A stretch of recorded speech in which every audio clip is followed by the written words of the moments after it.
Masechet Sanhedrin, Daf Yud Dalet, on va commencer par Yud Gimel Amud Bet, au tiers de la page. Semichad Zekenim Bishlosha, divrei Rabbi Shimon, Rabbi Yehuda Omer Bahamisha. La Gemara maintenant va continuer à développer les lois de la Mishnah. La Mishnah, la première de Masechet Sanhedrin, a recensé, récapitulé toutes les lois, tous les cas de figure où on a besoin d'un beddin pour traiter de ce sujet. Et à chaque fois, on nous a donné un nombre nécessaire par rapport au sujet. Ça veut dire que il y a des sujets pour lesquels on n'a pas besoin de 71 Zekenim du Sanhedrin. On peut se suffire de 23. Parfois, on peut se suffire de 7. Parfois 5. Et parfois 3. Donc maintenant, on va se focaliser sur l'une des halachot que la Mishnah a évoquée et pour laquelle il y a une mahloket entre Rabbi Shimon et Rabbi Yehuda, à savoir combien de zekenim, combien de dayanim faut-il pour constituer le tribunal, pour constituer le nombre nécessaire et requis. De quoi parle-t-on? On parle ici de semichat zekenim. Traduction du mot semicha, c'est appuyer de ses mains. L'ismor. Quand on est sommaire, on s'appuie sur quelque chose, comme quelqu'un qui s'appuie pour ne pas tomber. Alors il s'appuie sur quelque chose. Un vieillard peut s'appuyer sur sa canne, un malade sur ses béquilles. L'ismor, c'est s'appuyer. La Torah nous dit que une personne qui va offrir un korban va devoir appuyer de ses deux mains sur la tête du korban. Korban ola, un holocauste, quand il est offert comme sacrifice, alors son propriétaire doit apposer ses deux mains sur la tête et appuyer fortement sur la tête de la bête. On connaît cela. Mais ici, on ne parle pas de korban ola. Ici, on parle de par He'alem davar shel tzibur. Qu'est-ce que c'est que par He'alem davar shel tzibur? Par, c'est un bœuf. He'alem davar, c'est une ignorance, un oubli. Shel tzibur, du public. C'est-à-dire, généralement, lorsqu'une personne a commis une infraction grave, telle que Hiyuv Karet, une faute qui est passible du retranchement de Karet, s'il avait commis cette infraction Bémézid, eh bien, lorsqu'il a commis cette erreur Béchogeg, la Torah dit, il ne sera pas passible de Karet, mais il faut tout de même qu'il apporte un korban expiatoire qui s'appelle korban hatat. Donc, pour une avera qui est passible de karet, bémézid, béchogeg, hayav, hatat. Ça, c'est le din pour les individus isolés. Mais maintenant, on ne parle pas de ça. On parle d'un korban hatat shel tzibur. C'est-à-dire que la majorité du public, ou la totalité du public, a commis une infraction très grave à cause de l'erreur du Beddin. Le Sanhedrin Agadol a commis une erreur. Il a enseigné une halakha qui a induit tout le monde dans cette erreur. Par exemple, le Beddin aurait dit qu'il y a une sorte de graisse qui se trouve dans la bête. Au lieu de dire que c'est assour parce que c'est du helev, le Beddin s'est trompé et a dit ce n'est pas du helev, c'est du shuman, c'est une graisse permise, c'est pas du helev interdit. Or vous le savez, que quelqu'un qui mange du Helev est passible de karet. Mais là, ce n'est pas une seule personne qui a mangé du Helev par inadvertance, c'est tout le clan Israël, ou la majorité du clan Israël, qui a cru que c'était du Shuman, kasher, et pas du Helev, à cause du Beddin, le Sanhedrin, qui lui-même a commis cette erreur et a induit en erreur tout le clan d'Israël en disant cette partie de la bête est cachère. Mais non, c'était du Helev. Alors dans ce cas, il ne va pas y avoir un korban hatat individuel. C'est pas chacun qui a mangé de ce Helev qui va apporter un korban hatat. C'est l'ensemble d'Israël qui va apporter un seul korban hatat. Généralement, pour un yahid, un individu isolé, qui a commis une infraction grave, d'avoir transgressé un issour karet, beshogeg, il doit apporter un korban hatat.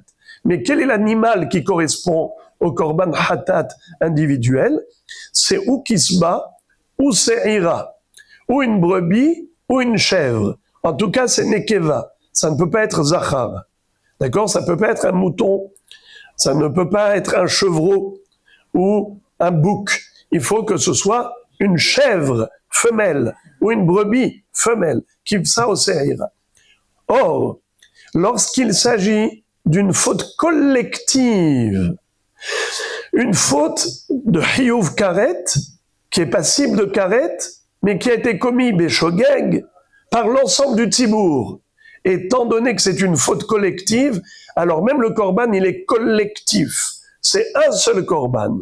Et il sera de quelle nature? Par un bœuf. Donc c'est un mâle, c'est un bœuf. C'est pas du menu bétail, c'est du gros bétail. Ce n'est pas une femelle, c'est un mâle. Voilà le din.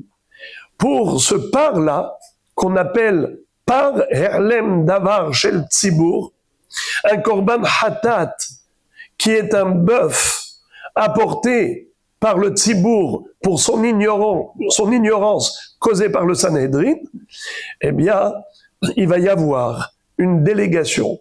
Il va y avoir des dayanim représentants du tzibour pour venir apposer leurs mains sur ce korban hatat. Combien de dayanim seront présents pour venir représenter le peuple juif et apposer leurs mains sur la tête du bœuf? Mahloket. Selon Rabbi Shimon, il n'y en aura que 3, et selon Rabbi Yehuda, il y en aura 5 dayanim. C'est ça la mahloket. La Gemara va citer une baraïta qui développe cette mahloket. Tanu Rabbanan. D'abord, on va avoir l'opinion de Rabbi Yehuda, qui a dit qu'il en faut 5.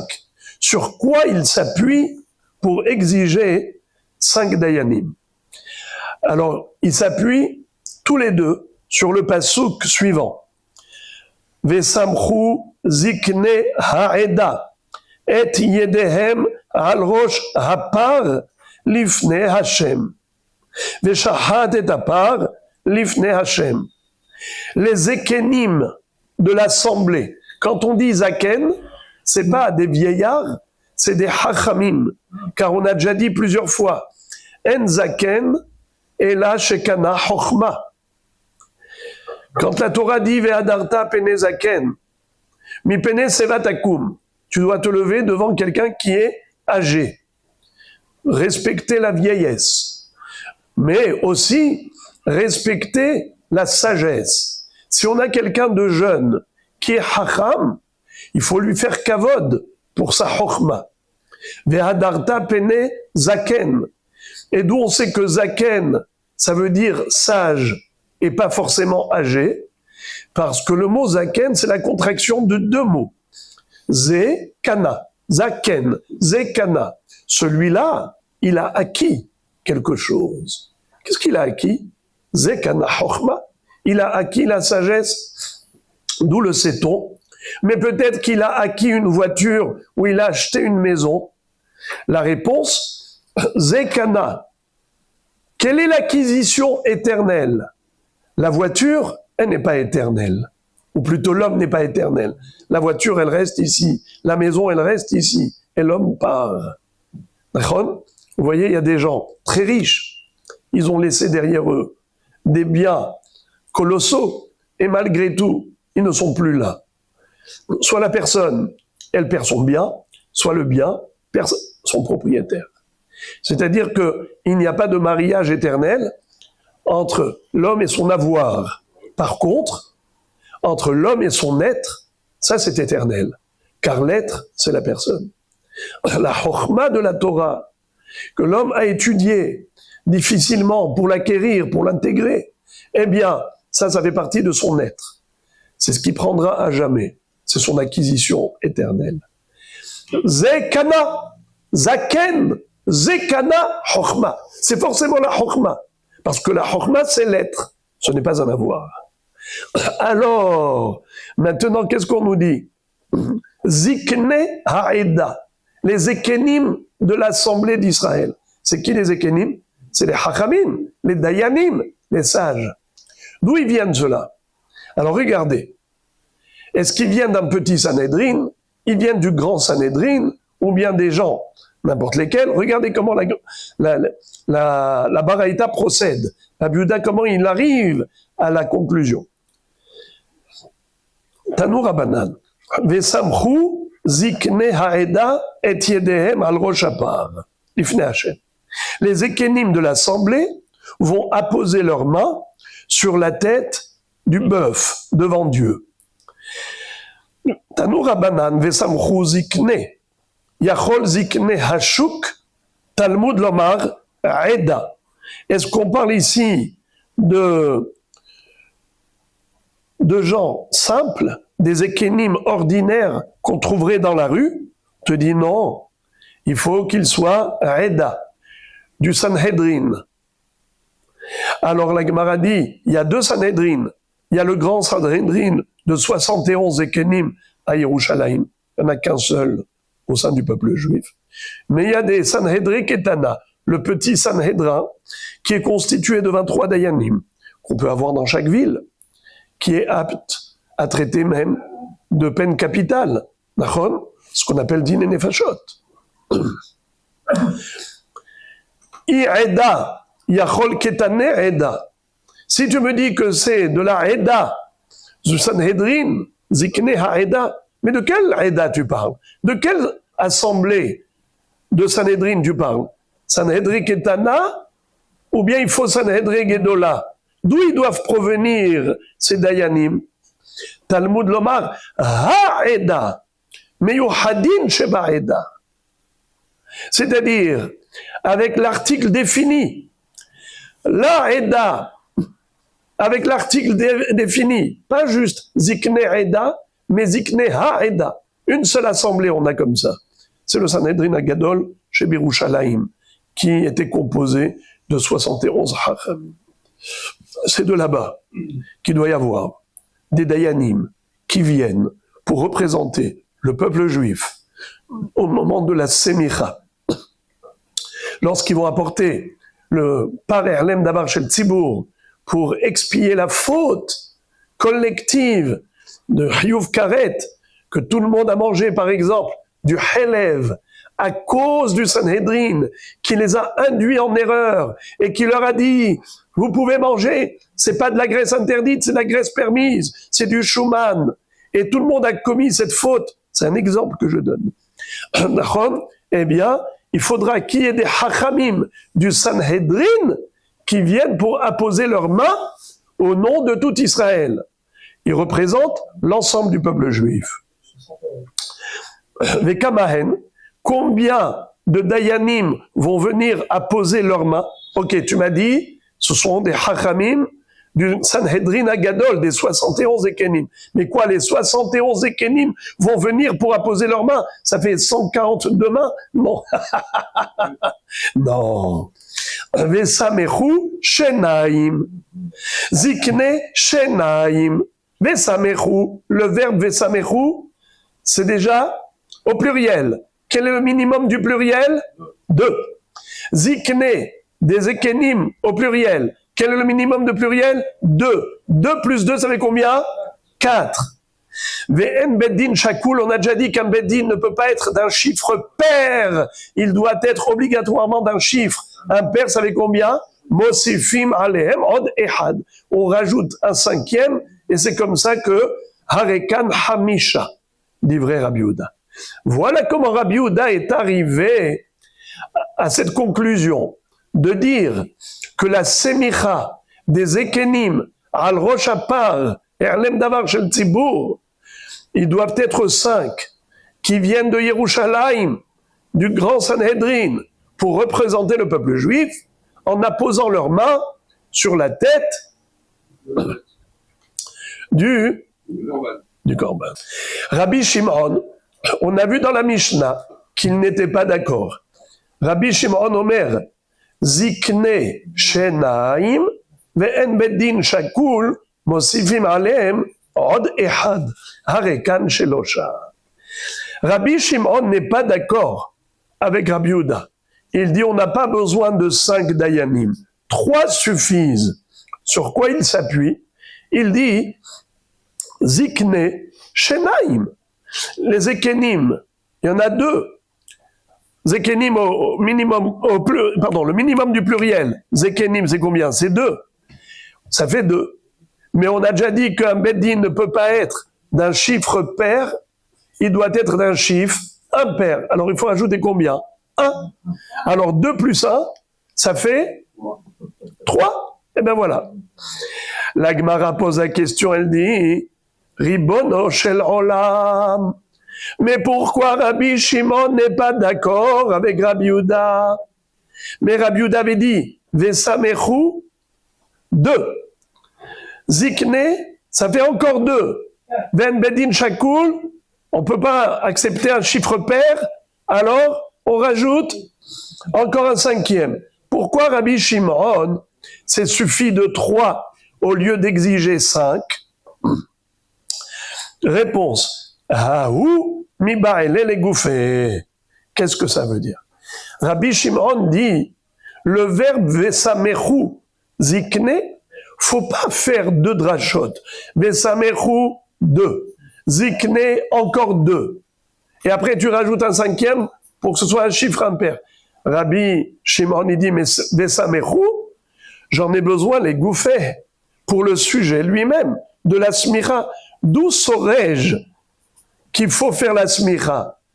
Vous connaissez la règle, j'ai répété ça plusieurs fois, que pour faire une dracha, il faut que le pshat soit anormal. Ça veut dire que si on remarque une anomalie dans le pshat, c'est là que tu peux dire que la Torah fait allusion à une dracha. Mais si le pshat est nécessaire pour le pshat, il n'y a pas de place à la dracha. C'est-à-dire, là ici, Vesamechu zikne ha'eda et yedehem al rosh hapar lifne Hashem. Ça veut dire quoi, Vesamechu? Ils vont apposer leurs mains pour appuyer sur la tête du par. Qui? Zikne ha'eda. Les Ekenim, comme on a dit. Eh oh, il faut bien écrire Vesamechu. Sinon, comment tu vas savoir qu'on parle d'une smicha? Donc le mot Vesamechu, c'est un verbe qui était nécessaire, indispensable. C'est pas venu pour faire allusion à 2 dayanim, c'est venu pour nous dire que les dayanim doivent faire la smicha. Sinon, d'où saurais-je qu'on parle de smicha? Donc si le verbe Vesamechu était nécessaire, l'égouffer pour le sujet lui-même de la smicha, donc tu ne peux rien en déduire. Tu peux pas dire que la Torah elle fait une allusion au nombre du dayanim. La Torah ne fait aucune allusion. Elle vient ici te dire Vesamechu zikne ha'eda. Elle vient te dire que les Ekenim ils doivent faire une smicha. Comment Rabbi Yehuda a pu déduire de là que Vesamechu shenaim, zikne shenaim, umosifim aleim od echad, ça fait hamesh? Ma pitom. Rabbi Shimon dit mais Vesamechu c'est les gouffés. Et c'est légitime ce qu'il dit. Maintenant, c'est tellement beau ce qu'il dit Rabbi Shimon qu'on ne comprend plus Rabbi Yehuda. Comment Rabbi Yehuda Behemet, il a fait 2 drachot. Vesamechu shenaim. Zikne shenaim. Mosifim alem od echad hamesh. Mazé. Mais Vesamechu, on a besoin, les gouffés, on avait besoin pour le verbe de la smicha. Pas pour faire allusion à deux dayanim.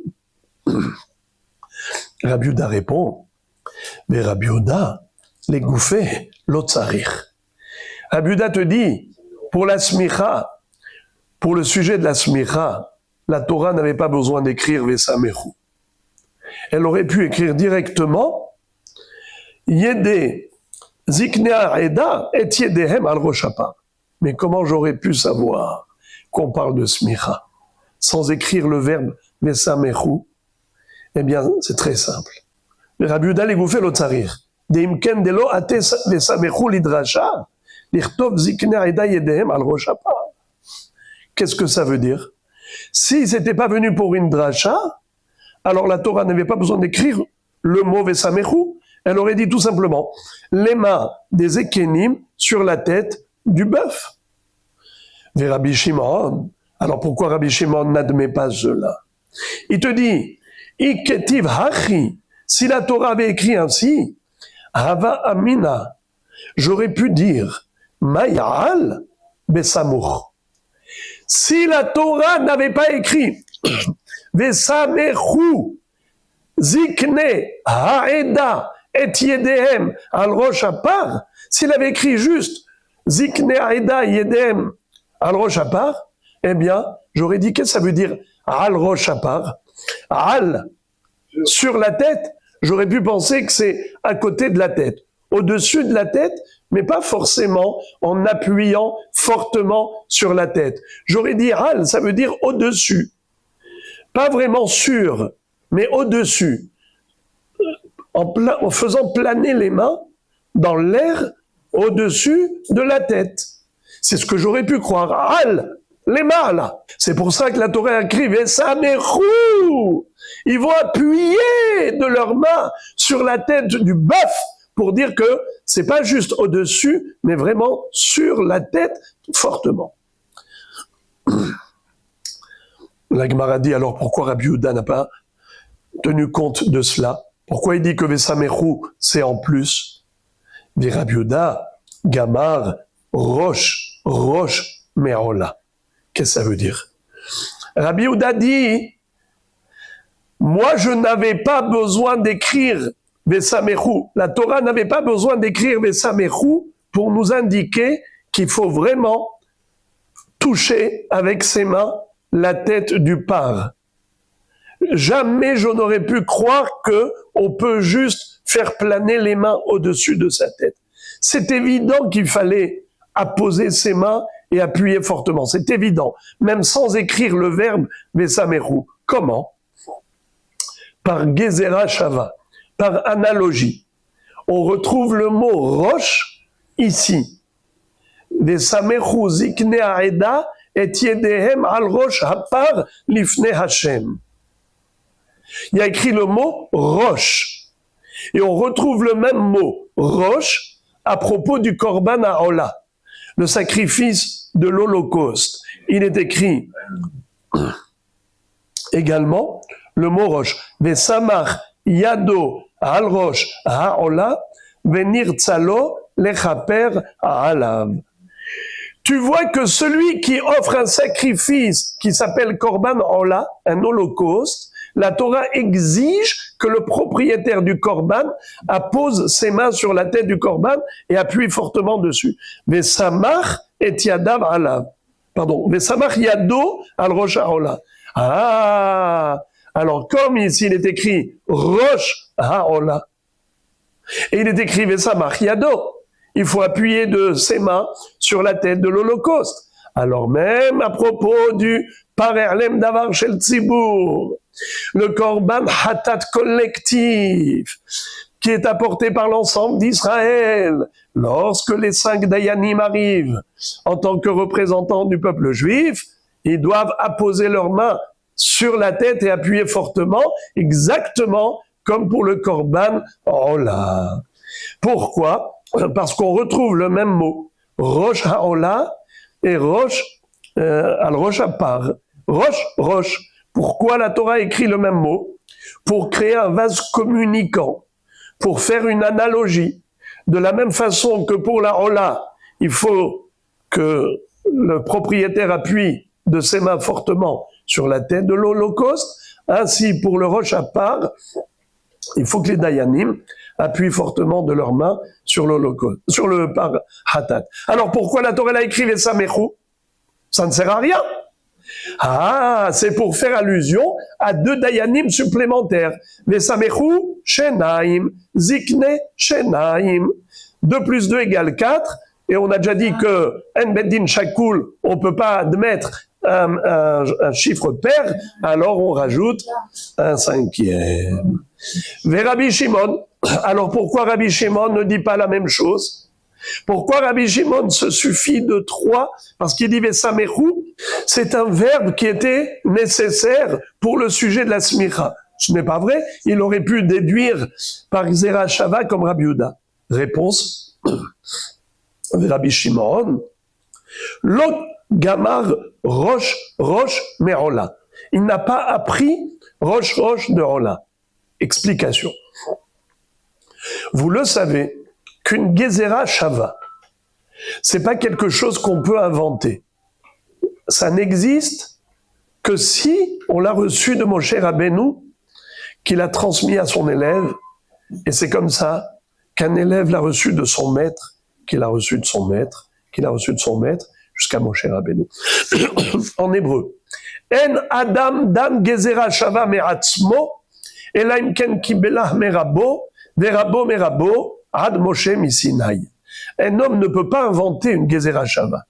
C'est pas parce que tu as trouvé le même mot dans ce thème et dans ce thème que tu vas te permettre de faire une analogie en disant, mais tu vois, tu as trouvé le même mot dans les 2 thèmes. Et alors, parce que tu as trouvé le même mot dans les 2 thèmes, alors tu te permets de faire des comparaisons. Quel rapport? Has v'shalom. La Gezerah Shava, c'est pas comme le Kalva Homer. Rabbi Ishmael Omer, Bishlosh Esre Midot, a Torah Nidreshet, Bekalva Homer, ou Bigzerah Shava, Binyan Av et Katuv Echad, Binyan Av Ushne Ktuvim, tout ce qu'on dit le matin. Eh bien, Moraï Verabotai, quelle est la différence entre Kalva Homer et Gezerah Shava? Kalva Homer, c'est un raisonnement d'a fortiori, c'est logique. Gezerah Shava, ça n'a rien de logique. Gezerah Shava, c'est la Torah qui t'impose une comparaison. C'est une comparaison qui n'est pas raison pour nous.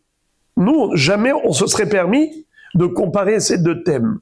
C'est Dieu qui nous a dit, comparez cette mitzvah à cette mitzvah, ce sujet à ce sujet. Comment il nous l'a dit? En mettant le même mot dans les 2 sujets. Et alors, moi, je vais voir ça tout de suite, je vais me mettre à faire des comparaisons? Jamais. Akadosh Baruch Hu a dit à Moshe Rabbeinu, tu vois ce mot? Il figure dans les 2 thèmes. C'est pour créer un vase communicant, pour les comparer. D'accord? Alors, Rabbi Yehuda, il a reçu cette comparaison de son maître. Il a reçu cette Gezerah Shava de son maître qu'il a reçu de son maître jusqu'à Moshe Rabbeinu. Rabbi Shimon ne l'a pas reçu. Et donc, il ne peut pas se permettre de faire une Gezerah Shava. Car s'il n'a pas reçu de son maître, il n'a pas le droit de l'inventer. Rabbi Yehuda qui a reçu la Gezerah Shava, il est arrivé à 5 Dayanim. Rabbi Shimon qui n'a pas reçu la Gezerah Shava est arrivé à quelle conclusion? 3 Dayanim seulement pour la Semicha al Rosh Hapar. Maintenant qu'on a terminé le sujet de Semicha al Rosh Hapar, les Ekenim qui sont Somchim et Yedehem al Rosh Hapar, on va passer à autre chose qui est j'allais dire un jeu de mots. Semichat Zekenim et Semichat Zekenim. Qui est capable de me dire quelle est la différence entre Semichat Zekenim et Semichat Zekenim, qui n'ont rien à voir l'un avec l'autre? Ce sont des homonymes, mais n'ont rien à voir. Alors écoutez Rabotai, on va maintenant passer de Semichat Zekenim à Semichat Zekenim. On vient de parler des Ekenim qui font la Semicha.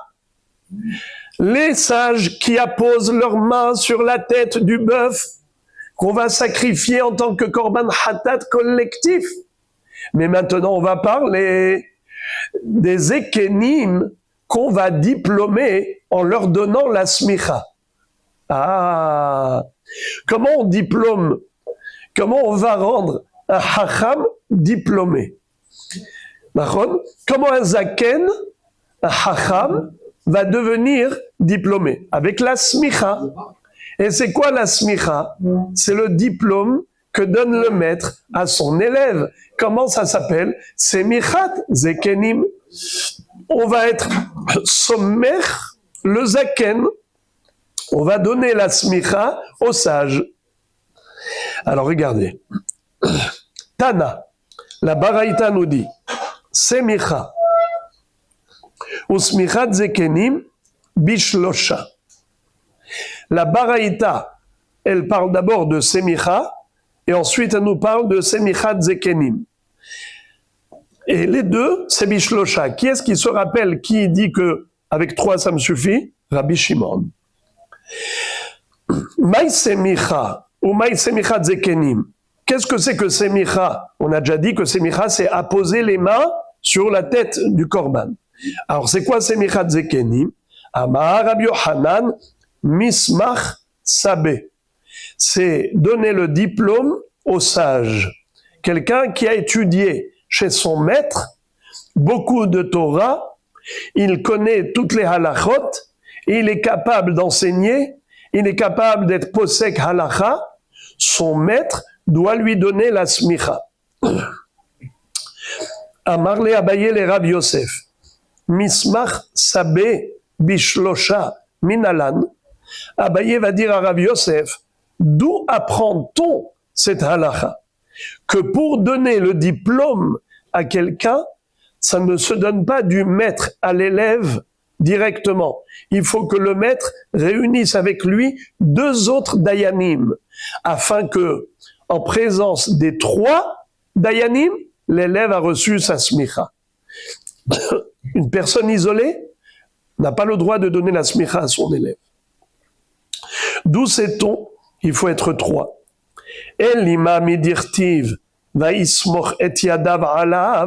Si on l'apprend de la smicha que Moshe Rabbeinu a donné à son élève Yehoshua, comme il est décrit dans la Torah, Parashat Pinchas, Vaismoch et Yadav Alav.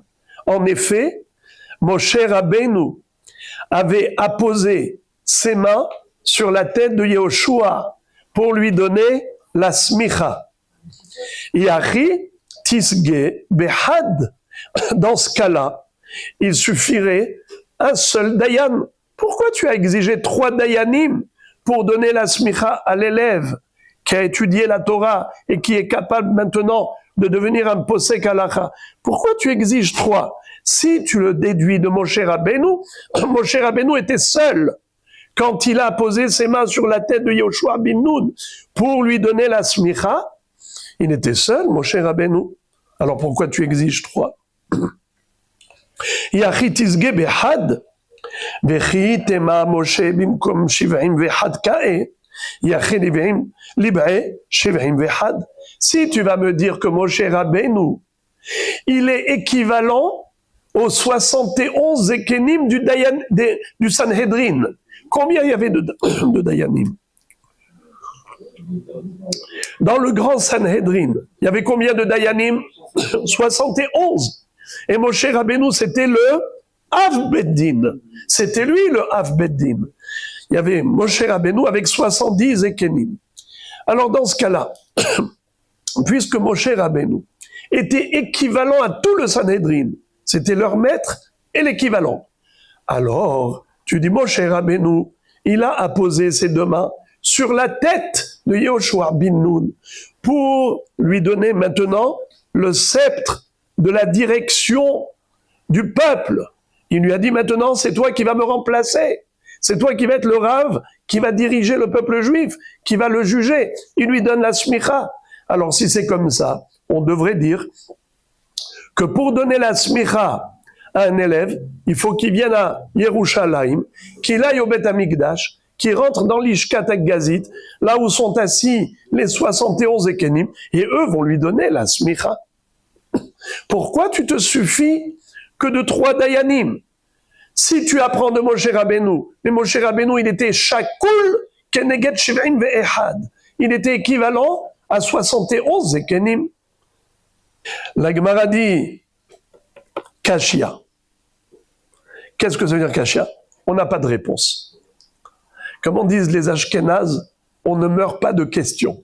Pourquoi on se suffit que de 3, alors que normalement, si on déduit de Moshe Rabbeinu, on devrait exiger 71 Ekenim, tout le Sanhedrin.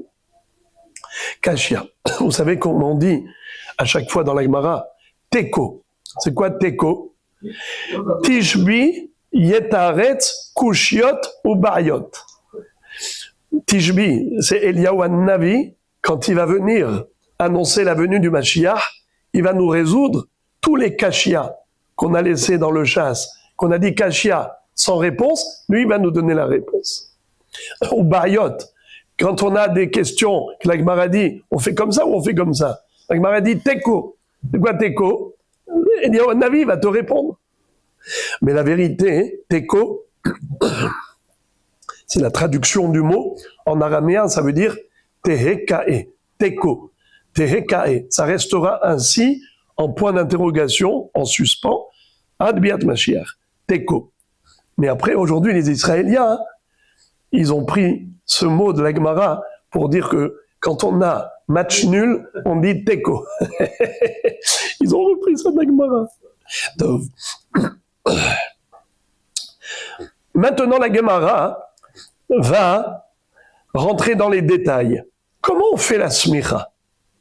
Quand on va diplômer un nouveau Dayan, comment on fait? Est-ce que c'est comme Moshe Rabbeinu qui a posé ses mains sur la tête de Yehoshua ben Nun? C'est comme ça qu'on fait la smicha? Amar le Rav Aha, Bere de Rava. Rav Aha, le fils de Rava, a posé la question à Rav Ashi. Biyada mamash samchinle? Est-ce que ce serait vraiment avec la main? Amarle, il lui a répondu non. Samchinle beshema, bishma. Karoule rabbi. Biyahve le reshuta, le midan dine knasot. Qu'est-ce que ça veut dire? On lui donne maintenant le nom de Rabbi. Qui est-ce qui porte le nom de Rabbi? C'est celui qui a la smicha. C'est celui qui a reçu du Beddin, de son maître, avec 2 autres Dayanim, 3 Dayanim. Ils lui ont dit, ça y est, tu es Rabbi, Korimlo Rabbi. Et maintenant, on lui donne le Réchout. Vous vous rappelez, on avait étudié ça. Lorsque Rabbi Hiya est venu avec ses 2 neveux, Rav et Rabba Bar Hana, il avait dit à Rabbi Hiya, plutôt Rabbi Hiya a demandé à Rabbeinu Akadosh, est-ce que mes neveux, ils peuvent être posek halacha? Yoré, Yadin, Yadin. Yatir Bechorot, pour Rav il a dit non, pour Rabba Bar Hana il avait dit oui. Vous vous rappelez? C'est-à-dire, il y a Yoré Dea, et il y a Yadin, c'est Hoshen Mishpat. Ça veut dire, il y a des questions de halacha, de kashrut, toutes sortes de halachot, de Shabbat, et ainsi de suite. Mais il y a aussi les lois juridiques. C'est le din Torah. Yoré, c'est les lois en général. Et Yadin, c'est le din Torah. Devenir Dayan. Donc il faut qu'il lui donne le réchout. Yoré, Yadin, Yadin. Maintenant, lorsqu'il lui donne le réchout, pas seulement pour traiter des problèmes de Hodaot ve'alvaot, des prêts d'argent. Quand Réhouven a prêté de l'argent à Shimon, et après Shimon, il fait le malin, ou bien il fait pas le malin, peut-être que vraiment il a remboursé, c'est Réhouven qui fait le malin, il veut encore essayer d'avoir plus d'argent que ce qu'il lui a prêté. Il faut que les Dayanim, ils rentrent dans le sujet et qu'ils traitent l'affaire. Ça s'appelle dîner halvaot, dîner mamonot. Mais il y a aussi dîner gezelot vahabalot. S'il y a du vol, s'il y a de l'agression physique, alors à ce moment-là, la Torah dit Qu'est-ce qu'il doit payer comme indemnité? Hamisha devarim. Nezek, tsahar, ripouille, shevet, bochet. On avait expliqué c'est quoi chacune de ces indemnités. Ça s'appelle gezelot, habalot. Mais il y a aussi dîner knasot. C'est quoi knasot? C'est même les amendes. C'est même des sanctions. Par exemple, quelqu'un qui a volé un bœuf ou un agneau, et ensuite il lui a fait la shrita, ou bien il l'a revendu. Vous vous rappelez? La Torah, qu'est-ce qu'elle dit? Pour l'agneau, il payera 4 fois plus, pour le bœuf, il payera 5 fois plus. Le quadruple ou le quintuple. Arba'a bahamisha, ça c'est des knasot. Normalement, il aurait dû payer que le capital. Le capital, ça s'appelle mammon, le prix réel. Maintenant, tout ce que tu payes en plus, tu le fais payer en plus, c'est une sanction. C'est une amende. Eh bien, figurez-vous, qui est-ce qui a le droit de juger, de traiter des affaires de Knassot? C'est uniquement le Dayan Mum'he, celui qui a reçu la smicha de son maître. Comme il est écrit dans la Torah, 3 fois le mot Elohim. Vous vous rappelez? Venikrav Baal Abayit ela Elohim. Ahad Elohim yavo devar shenehem. Asher yarshi'on Elohim yeshalem shenaim lerehu. On avait dit que Elohim ici, ça fait pas allusion à Kadosh Baruch Hu, ça fait allusion au Dayan, qui a un pouvoir législatif, pouvoir exécutif. Et en effet, il a le droit de traiter toutes sortes de dîners mamonot, gezelot, habalot, knasot, un col. Mais sinon, s'il n'est pas Dayan Mum'he, il a le droit de traiter que dîner mamonot, que les problèmes de quoi? De ce qu'on appelle que le prêt, que les problèmes de prêt. Pourquoi? Comment ça se fait? Pourtant la Torah n'a pas fait de différence. C'est parce que Shelotin ol delet bifne lovin, pour pas que tu fermes la porte devant les emprunteurs. Parce que si le créancier va voir que c'est difficile de récupérer de l'argent, il faut aller chercher un grand beddin, des dayanim mum'him, alors il prête pas l'argent, il dit laisse-moi tranquille, qu'est-ce que j'ai besoin de rentrer dans un pétrin? Je prête pas et je suis tranquille. Alors, tu bloques le marché économique. Il faut fluidifier les prêts. Il faut que les gens puissent emprunter facilement. Alors tu leur dis, n'aie pas peur. Si tu as un problème, tu prends 3 dayanim, n'importe lesquels, tu les assois et on fait un jugement. Tov. Les amis, maintenant, la Gemara dit, Vehad lo samir. Ah bon, tu exiges 3 dayanim pour diplômer un nouveau dayan? Veha, pourtant on raconte une histoire où on voit que un seul hacham s'est permis de faire la smicha. Écoutez une histoire triste, une histoire qu'on raconte à Tisha B'Av. Veha Amar Rav Yehuda. Pourtant Rav Yehuda avait dit, Amar Beram Zechor Oto Ha'ish Letov. Rappelez-vous toujours, pour le bien, d'un tzaddik qui s'appelait Rabbi Yehuda ben Baba. Et Rabbi Yehuda ben Baba Shemo, She'il Malehu, Nishtakhu Dine Knasot Mi-Israël. Sans lui, on aurait oublié les dinim de Knasot. Ah, Israël aurait oublié. La Gemara dit, la Gemara ouvre une parenthèse. Ça veut dire quoi Nishtakhu? Nigrosino. Si on a oublié, on n'a qu'à réétudier. C'est quoi le problème? Et la batlu dine knasot mi-Israël. S'il n'y avait pas Rabbi Yehuda ben Baba, alors les dine knasot auraient disparu totalement du peuple juif. On n'aurait pu plus jamais juger des problèmes de knasot. Pourquoi?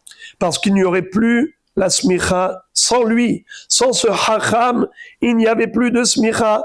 Elle aurait été interrompue. Et par conséquent, s'il n'y a plus de smicha, il n'y a plus de dîner knasot. Shepa'am ahat, gazra malchut arisha'a, malchut arsha'a, Shemad al Israël. Une fois, le royaume romain, à l'époque où les Romains avaient dominé en Eretz Israël, ils ont détruit le Beth Amikdash, ils ont décrété d'interdire la smicha. Ils ont dit, Shekol ha-somer yehareg, tout celui qui donnerait la smicha à son élève se ferait tuer, il serait condamné à mort. Vechol hanismach yehareg, et tout celui qui reçoit la smicha sera condamné également à mort. Ve'ir shesomchin ba teharev, et même la ville dans laquelle il y a eu la smicha, elle sera détruite.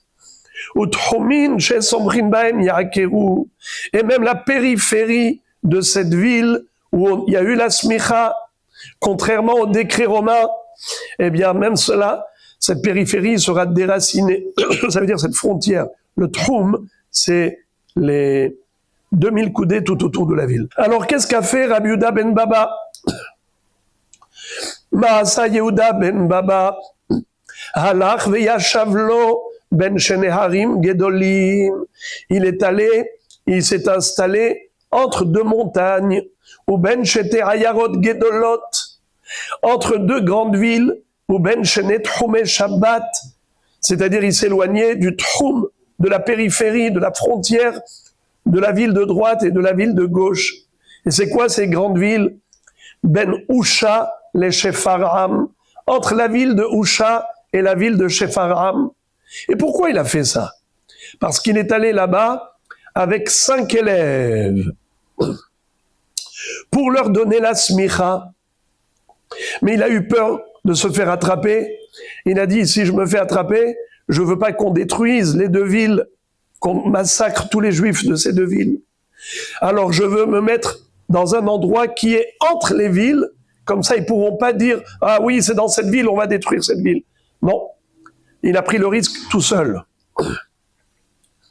Vesamar Sham Hamisha Zekenim, il a donné la smicha à 5 sages. Ve'eluhen, les voici. Rabbi Meir, c'est Rabbi Meir Balanes. Rabbi Yehuda, c'est Rabbi Yehuda Bar Bielai. Rabbi Shimon Bar Yochai. Rabbi Yossi, c'est Rabbi Yossi Bar Halafta. Rabbi Elazar ben Shamua. Rabbi Viam aussi, Av Rabbi Nehemia. Et Rabbi Via dit qu'il y avait même un 6e élève, c'était Rabbi Nehemia. Il leur a donné la smicha. Kevan sheikiru oivehem bahem. Il y a eu des soldats romains qui ont aperçu de loin ce qui s'est passé. Alors tout de suite il leur a dit, Amar lahem, Banai, Rutsu. Rabbi Yehuda ben Baba a dit à tous ses 5 élèves, il leur a dit, fuyez, courez, partez de là vite avant de vous faire attraper. Amrou lo Rabbi, Mater alecha. Et toi Rabbi, on va pas te laisser seul. Amar lahem, Hareni mutal lifnehem, ke even shen la ofrim. Il leur a dit, partez d'ici, moi je peux pas courir, je peux pas m'enfuir, comme vous qui êtes jeunes. Partez rapidement, moi je suis ici, à leur disposition, comme une pierre immobile. Amrou, lozazu misham, ad shena'atsubo, shlosh me'ot, lunbiot shel barzel, ve'asuhu kikvara. À Tisha B'Av, quand on pleure pour les 10 martyrs, les Asara Harugé Malchut, comme Rabbi Akiva, Rabban Shimon ben Gamliel, Rabbi Ishmael ben Elisha Gohen Gadol, Rabbi Chotzpita Meturgeman, Rabbi Yesheva Vassofer.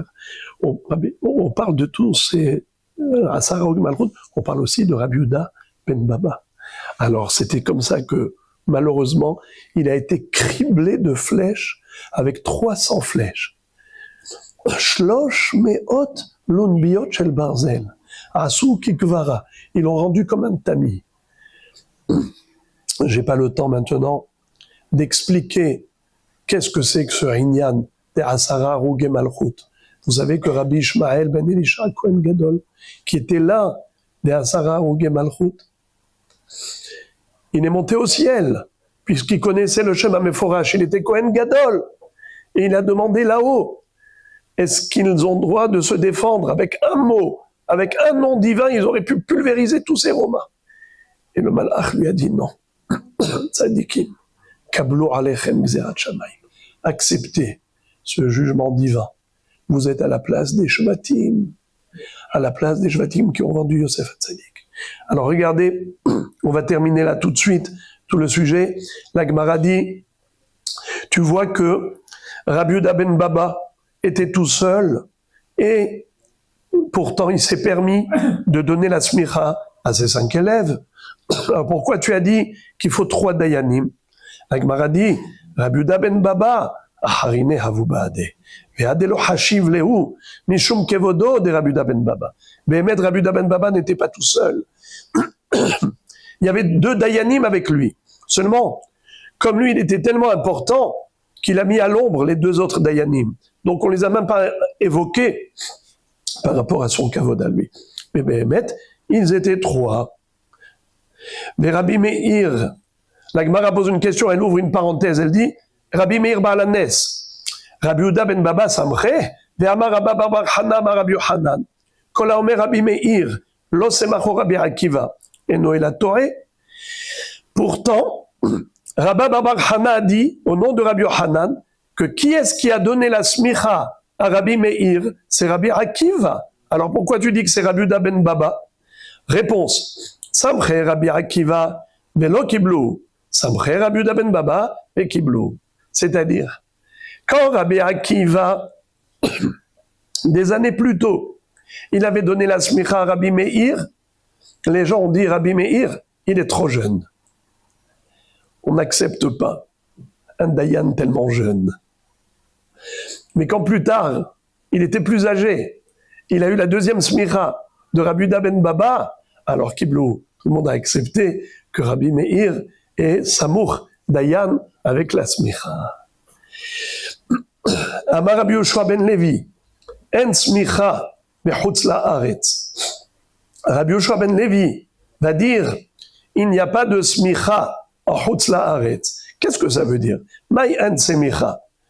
Elima delo dayaneb dinek nasot klal bechutz la'aretz ve'atnan sanhedrin noeget ben ba'aretz ben bechutz la'aretz.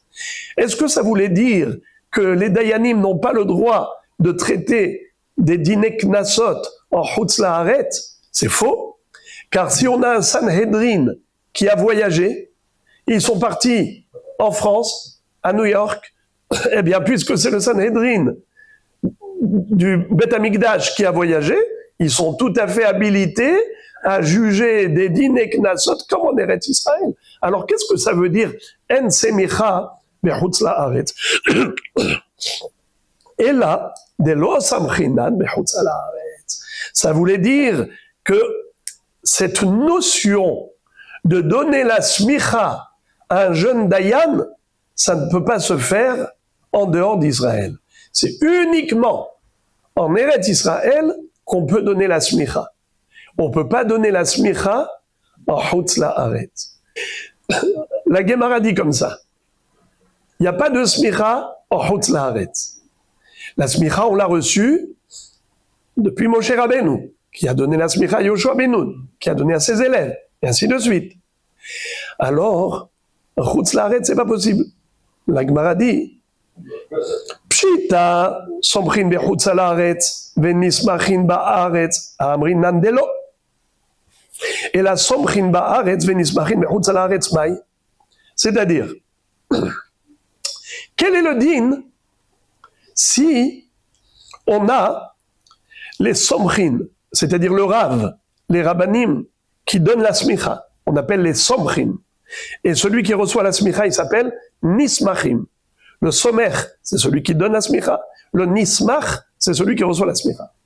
Si on a les somchim en chutz la'aretz, c'est-à-dire des dayanim de chutz la'aretz, venismachim ba'aretz, mais l'élève à qui on veut donner la smicha, il n'est pas en chutz la'aretz, il est en Israël. Est-ce que ça marche? Amrinan delo. Pourquoi? Parce qu'on a dit que même si les dayanim du Sanhedrin étaient en chutz la'aretz, d'accord? Avec les nismachim en chutz la'aretz, on a dit non. D'accord? Alors, somchim bechutz la'aretz venismachim ba'aretz, amrinan delo. Et la somrin ba'aretz, venismachim bechutz ha'aretz ba'it. Mais quel est le din? C'est les dayanim qui donnent la smicha. Ils sont en Israël. Et l'élève qui veut recevoir la smicha, il est en chutz ha'aretz. Est-ce que ça marche? C'est-à-dire qu'étant donné que les dayanim qui donnent la smicha, ils sont en Israël, peut-être que ça marche. D'accord, il y a un branchement, il y a une connexion. Oui, comment il le reçoit? Bravo, il reçoit avec un courrier. Il lui envoie en disant, ce hacham-là, il est samour par le Beddin d'Eretz Israël. Réponse, ça ne marche pas. D'où on apprend? La Gemara va déduire la réponse à cette question de l'histoire suivante. Une double histoire. Tashema de Rabbi Yochanan ava mitzta'er ale de Rav Shaman bar Abba de lo hava gabayhu de l'ismeche. Rabbi Yochanan avait un pincement de cœur. Il était triste de ne pas avoir sous la main Rav Shaman bar Abba, car il était en chutz la'aretz, et comme on ne peut pas donner la smicha à un Rav qui ne se trouve pas en Eretz Israël, donc en effet il avait de la peine, du chagrin. Donc on voit de cette histoire que si le Rav qui donne la smicha est en Eretz Israël et l'élève qui doit recevoir la smicha est en diaspora, eh bien ce ne sera pas possible de le diplômer. Il faut qu'il soit en Eretz Israël également. Une histoire similaire, Rabbi Shimon ben Zerud et Hadeime Umano, Rabbi Yonatan ben Achmai, Ve'amrela Rabbi Yonatan ben Achmai ve Hadeime Umano Rabbi Shimon ben Zerud, Hade avagabayhu samchu, ve Hade lo avagabayhu lo semachu. C'est-à-dire, il y avait deux élèves, l'un s'appelait Rabbi Shimon ben Zerud et l'autre s'appelait Rabbi Yonatan ben Achmai. Et Rabbi Yochanan avait voulu leur donner la smicha à tous les deux. Mais finalement, il n'a donné la smicha qu'à un seul des deux. Lequel? Celui qui était présent. Celui qui était là présent. Donc, de là, on voit que la réponse à notre question, à savoir, est-ce que des rabbanim d'Eretz Israël peuvent donner la smicha à des rabbanim qui sont en chutz la'aretz? Réponse, non. Pourquoi? Parce qu'il faut qu'il se trouve que le nismach soit devant le sommaire, comme on a vu dans ces deux histoires. La Gemara raconte Rabbi Hanina et Rabbi Oshaya hava kamishtaked Rabbi Yochanan lemismechinu. Ça, c'est une histoire dramatique. Rabbi Hanina et Rabbi Oshaya, tout le temps, Rabbi Yochanan avait envie de leur donner la smicha. D'accord? Et il n'arrivait pas. À chaque fois, il y avait un problème technique. Il ne trouvait pas deux dayanim avec lui pour leur donner la smicha. Il dit, mais c'est pas possible. À chaque fois que je veux leur donner la smicha, je n'arrive pas à trouver deux dayanim avec moi. Il avait beaucoup de tsar. Parce qu'il disait, dommage, ils méritent la smicha, il faut leur donner la smicha pour pérenniser la smicha. Amroulé, écoutez ce qu'ils lui ont dit. La nitztaher mar, Rabbi, n'ayez pas de tsar. De anan mi debet eli kaatinan. Nous, on est de la descendance de Eli à Cohen. Malheureusement, les enfants de Eli à Cohen, ils ont eu un mauvais comportement et malheureusement, Akadosh Baruch Hu, il a envoyé une malédiction à la descendance de Eli à Cohen, c'est que ils ne vont pas avoir une longue vie, ils vont pas dépasser les 18 ans, et aussi qu'il n'y aura pas de Talmidei Chachamim qui auront la smicha. Je vous lis le pasouk. Très très grave. Il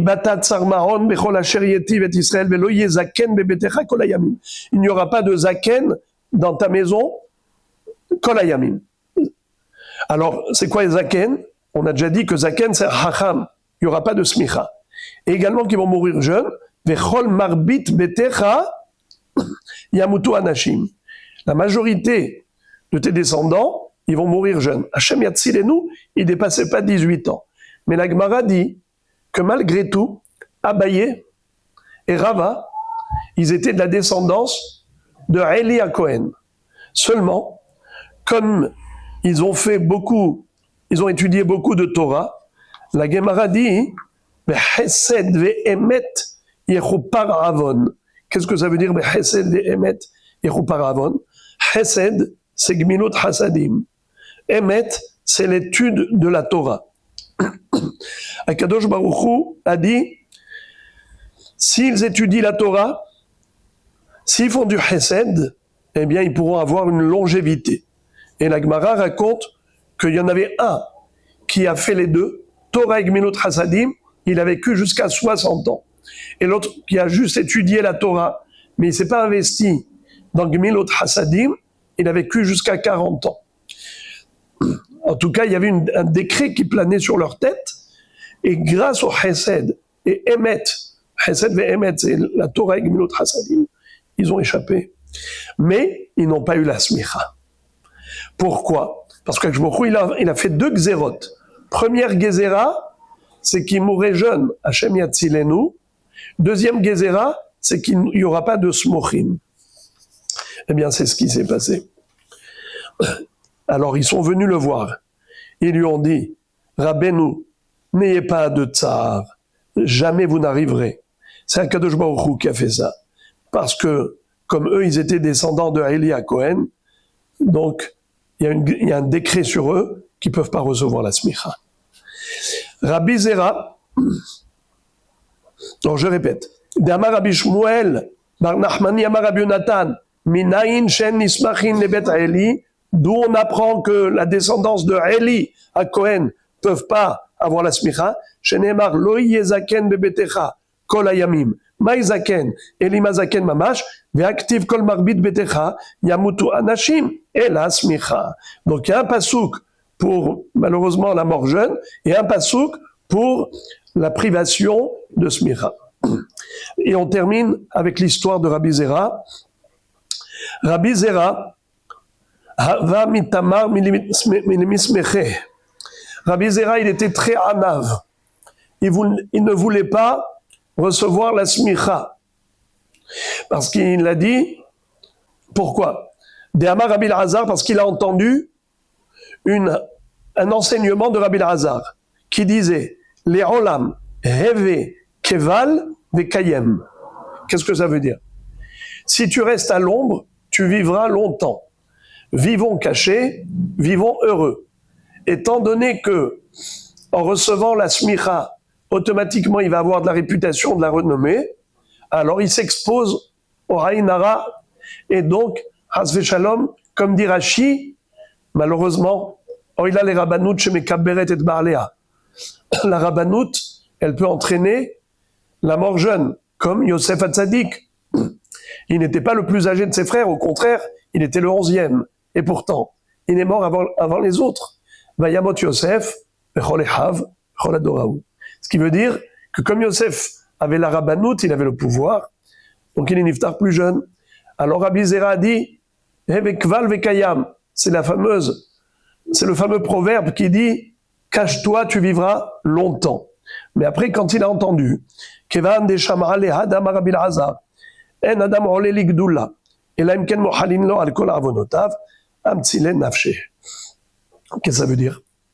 Quand il a entendu que grâce à cette smicha, il est Ole Ligdula, et quand il est Ole Ligdula, eh bien, Mohalin lo al kol avonotav. Vous savez que le Hatan, le jour de sa Hatuna, on lui pardonne toutes ses fautes.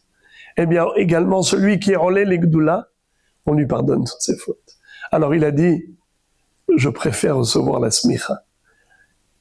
Ça veut dire, même si il met sa vie en péril, mais il préfère avoir la kaparat avonot. C'est extraordinaire.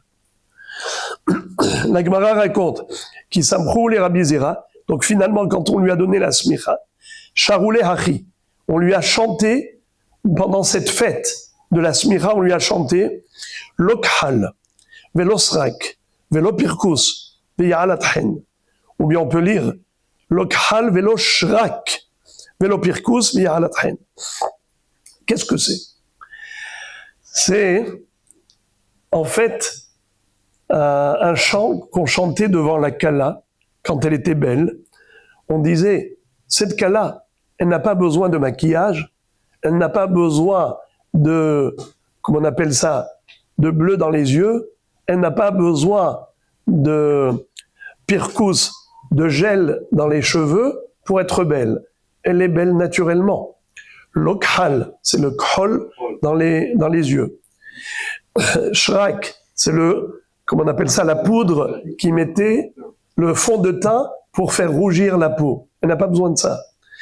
Également, pirkous dans les cheveux ou une belle coiffure. Yarlathen, elle a de la grâce naturellement. Alors ils se sont servis de ces mêmes mots pour Rabbi Zera. Rabbi Zera, il n'a besoin de rien. Il est tellement hacham, il est tellement tzaddik, il est tellement extraordinaire que ses qualités personnelles lui suffisent amplement pour être considéré Raoui la smicha. Il n'a pas besoin de montrer ou de prouver quoi que ce soit. Après ça, la Gemara dit qui samchoua les Rabbi Ami ou les Rabbi Assi, charou lehu hachi. Quand on a donné la smicha à Rabbi Ami et Rabbi Assi, on leur a chanté comme ça. Kol minden, c'est mochulana. On veut des dayanim comme ça. On veut des dayanim comme ça, que vous leur donnez la smicha. Lo tismechu lana, lo misarmitin, velo misarmisin, ve'amrela lo mehamisin, velo mitormisin. Il disait, on veut pas des dayanim qui soient sarmitin, ni des dayanim qui soient sarmisim. Qu'est-ce que ça veut dire? Eh bien, sarmitin, ça vient du mot smartout.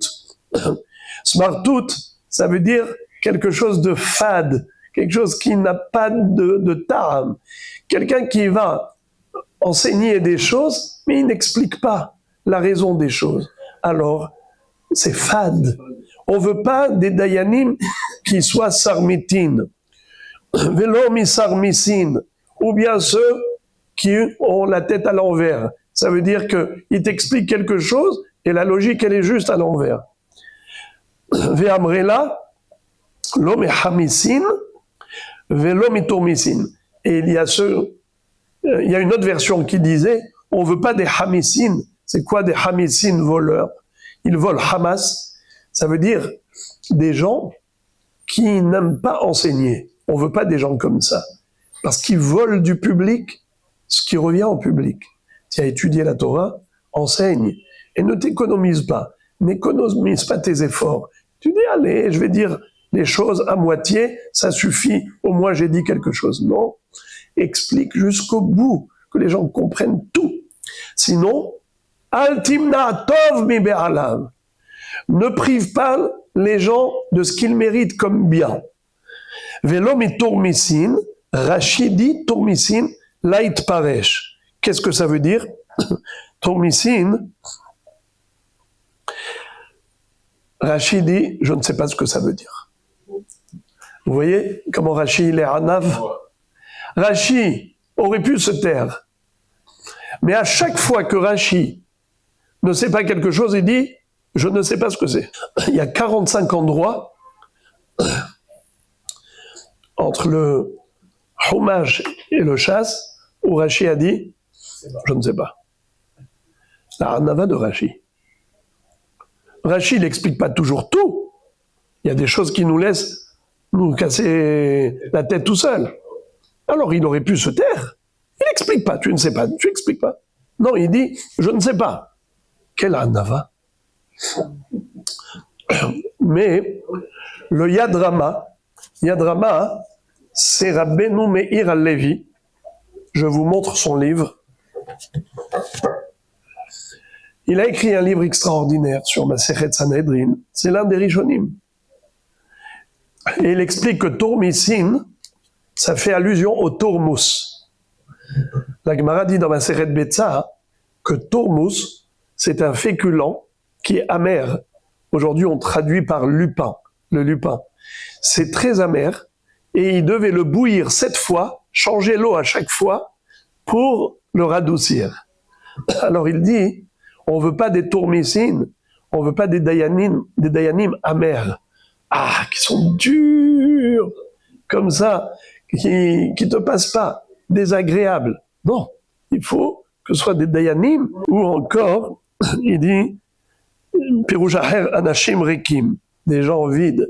Mais bon, c'est plus tourmissim, tourmous, c'est plus mouvad. Voilà donc pour le sujet, et on va terminer avec Rabbi Abahu.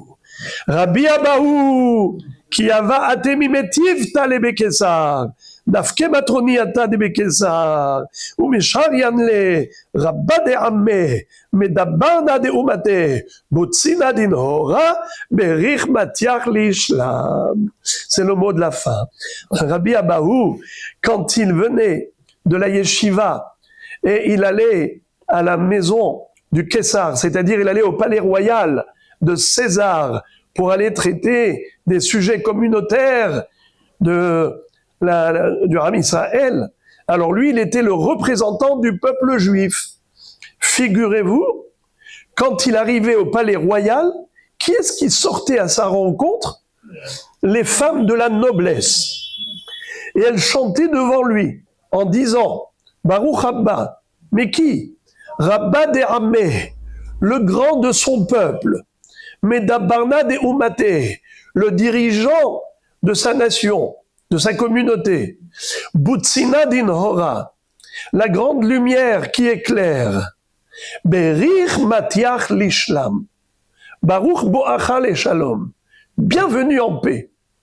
Rabbi Abahu, pourquoi il appelait comme ça? Butsina din Hora. La Gemara dit que Rabbi Abahu était très beau. Il était grand et beau. Sa beauté, elle ressemblait à celle de Rabbi Yohanan. La Gemara dit que Rabbi Yohanan était d'une extrême beauté. Alors allez, comme ce soir vous êtes gentils, je vais vous donner un petit bonbon. Rabbi Yohanan, pourquoi il était tellement beau? Vous savez pourquoi? Rabbi Yohanan, oui, il se mettait à la sortie du mikvé pour que les femmes le voient, pour qu'elles aient des enfants aussi beaux. La nuit où elles allaient concevoir un bébé qui puisse être aussi beau que Rabbi Yohanan. Ils lui ont dit, quoi, tu n'as pas peur du Aïn Hara? Il a dit, non, je n'ai pas peur. Anna mizara di Yosef ka'atina, de la shaltabe Aïn Abisha. Moi, je suis descendant de Yosef Hatzadik, qui n'est pas soumis au mauvais œil. Ben Porat Yosef, Ben Porat Ale Aïn. Aïn Abisha, c'est Aïn Hara. Il est Ole Aïn. Il maîtrise l'œil, Yosef Hatzadik. Il n'est pas dominé par l'œil. En tout cas, la Gemara raconte que Rabbi Yohanan, un jour, est allé rendre visite à Rabbi Elazar qui était malade. Rabbi Elazar, quand il était malade, il était dans sa chambre, mais il était très pauvre. Il avait une maison obscure. Et donc, il n'y avait même pas de fenêtre pour avoir la lumière. Rabbi Yohanan arrive pour rendre visite à Rabbi Elazar, il voit qu'il n'y a pas de lumière. Qu'est-ce qu'il fait? Galier les darae venafal nehora. Il a dévoilé son bras, il a tout de suite éclairé toute la pièce. La lumière a jailli de son bras comme un halogène, comme un LED. Et là, Rabbi Elazar se met à pleurer. Rabbi Elazar, il pleure. Alors Rabbi Yohanan lui dit, pourquoi tu pleures? Il dit, je pleure. Il lui a dit, peut-être tu pleures parce que tu es pauvre. Sache que c'est pas tout le monde qui mérite les deux tables. Lo kol adam zoché leshte shulchanot. Pas tout le monde a un shulchan ba'olam hazeh et ba'olam haba. Toi au moins tu as dans le olam haba, même si il y a une haniyut, tu es hani, mais c'est pas grave. Il y a un olam haba extraordinaire qui t'attend. Il lui a dit peut-être mishum Torah de lo afasht. Peut-être parce que tu n'as pas étudié beaucoup de Torah, il ne faut pas pleurer. Shaninu, et hadam marbe ve hadam amait, bilvat shecha ben libo la shamayim. On a appris que si tu as essayé d'apprendre la Torah, c'est pas la quantité qui compte, c'est la qualité. Même si tu as réussi à étudier peu, c'est-à-dire que tu n'as pas beaucoup amassé de chokma, mais tu as essayé. Eh bien, si tu as donné le maximum, ton sachar, il est parfait.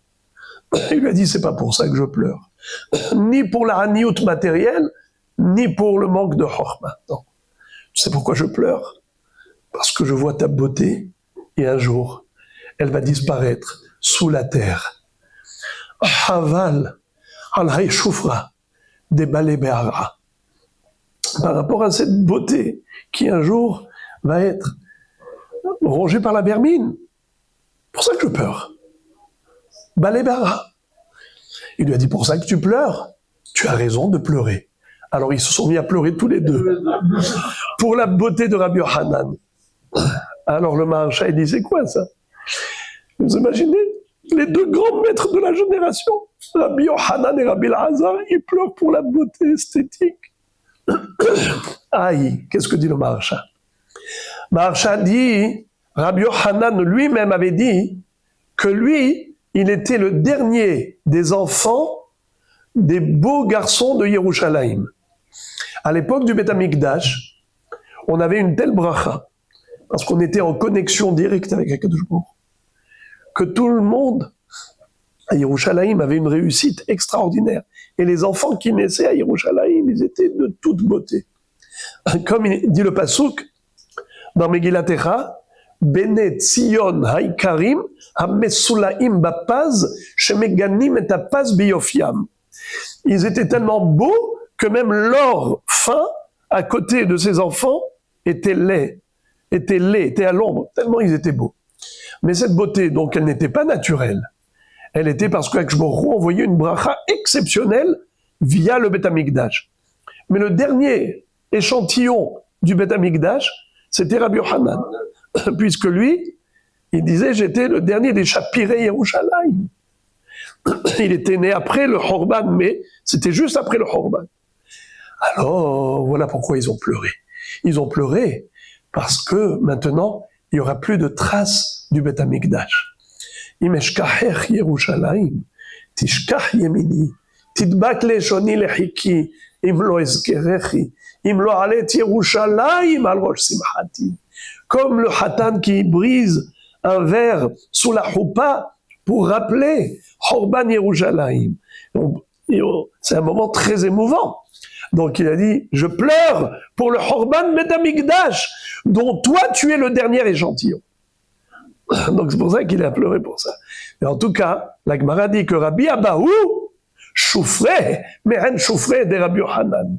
Rabbi Abahu, il avait un visage qui éclairait, à tel point que ces femmes de la noblesse, elles l'appelaient Butsina Dinhora, le candélabre. C'est-à-dire que c'était comme un luminaire qui éclairait, presque comme Rabbi Yochanan. Voilà Rabotai pour ce soir.